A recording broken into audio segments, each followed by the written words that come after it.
Alors voilà, ici j'ai le modèle avec l'étiquette qui brille, vous voyez. Bon, il n'y a pas énormément d'éclairage ni d'environnement, donc on voit pas grand-chose, mais on voit que normalement l'étiquette brille uniquement l'étiquette. Donc comment est-ce que ça a été fait?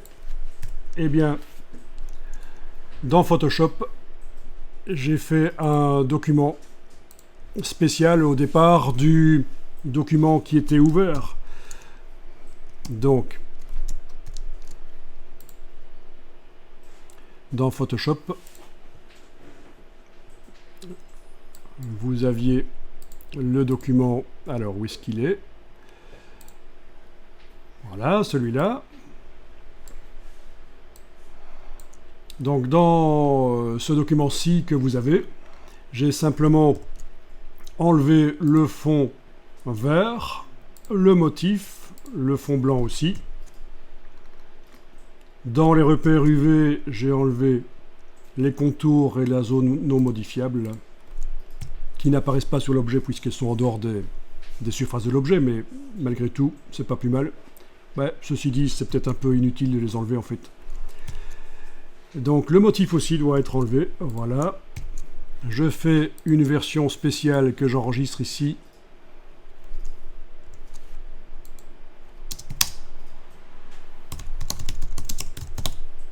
Voilà, où j'indique que c'est l'étiquette seule, par exemple.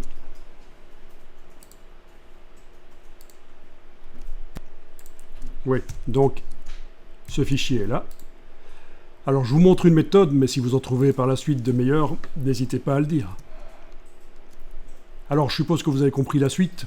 Dans Dimension, je sélectionne l'objet et je vais importer une image,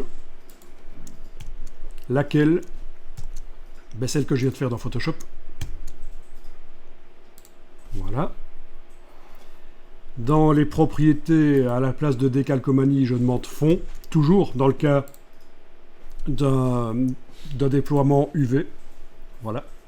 Et donc en principe, j'ai l'étiquette là qui est au bon endroit, au même endroit que ce qu'elle occupait dans l'autre image qui est en dessous. Et pour l'instant, elle n'est pas brillante.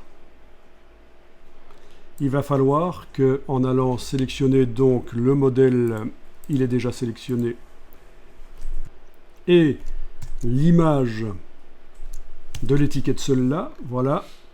Je vais dans les propriétés ici, augmenter le côté métallique de l'étiquette. Et maintenant, quand je tourne avec l'outil Orbite, elle est brillante, ça se voit relativement peu. Je vais peut-être encore augmenter à 100%. Voilà. Avec d'autres objets autour, ça se verra davantage, évidemment.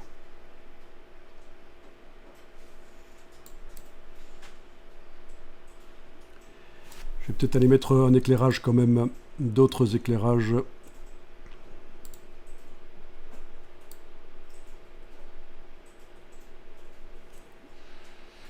Il est un peu fort. Ah, ça va mieux là. On voit mieux le côté brillant de l'étiquette.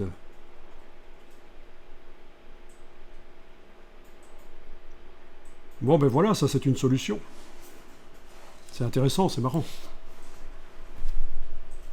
À propos de l'éclairage, vous vous souvenez, la fois passée, on a mis une image de fond derrière, 2D, qui servait de faux décor en fait, hein, et on avait utilisé un système de placement automatique, de détection automatique du sol.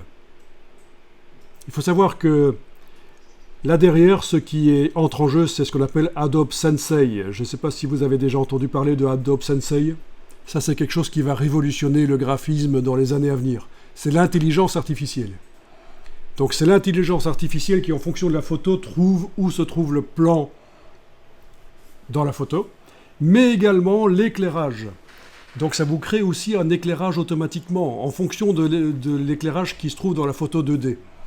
Donc on n'en avait pas parlé la fois passée, mais c'est quand même assez puissant.